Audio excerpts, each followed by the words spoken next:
In this class, we look at 3 different methods for creating a rectangle in Autodesk Fusion, also known by many as Fusion 360. Your first step is to open the contextual sketch environment in the top left corner. Once inside, select a construction plane or a face for your sketch. You will find the 2-point rectangle in the Autodesk Fusion toolbar, and you will find all Fusion rectangle options in the Create drop-down menu. The letter R means that the keyboard shortcut R is associated with the 2-point rectangle. So, let's look at some options for this choice.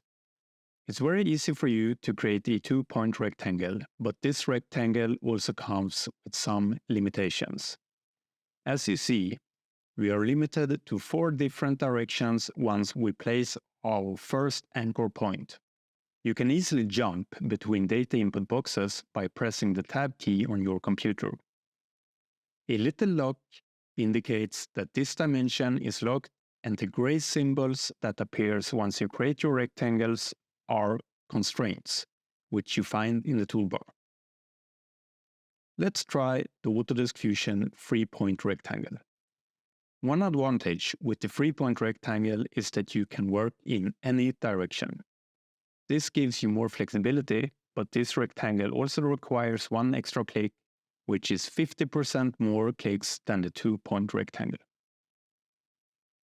I think the center rectangle would be a great choice for you when you either know where you want your center point or when you want to utilize other Fusion commands in your workflow.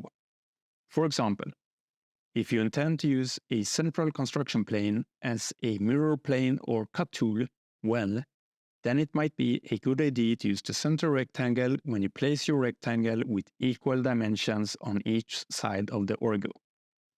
The center rectangle also comes with construction lines, which are aid lines that doesn't affect your design. I hope you enjoyed this free Autodesk Fusion tutorial for beginners, and I'll see you in another video if I'm lucky enough to have you as a subscriber. Thank you.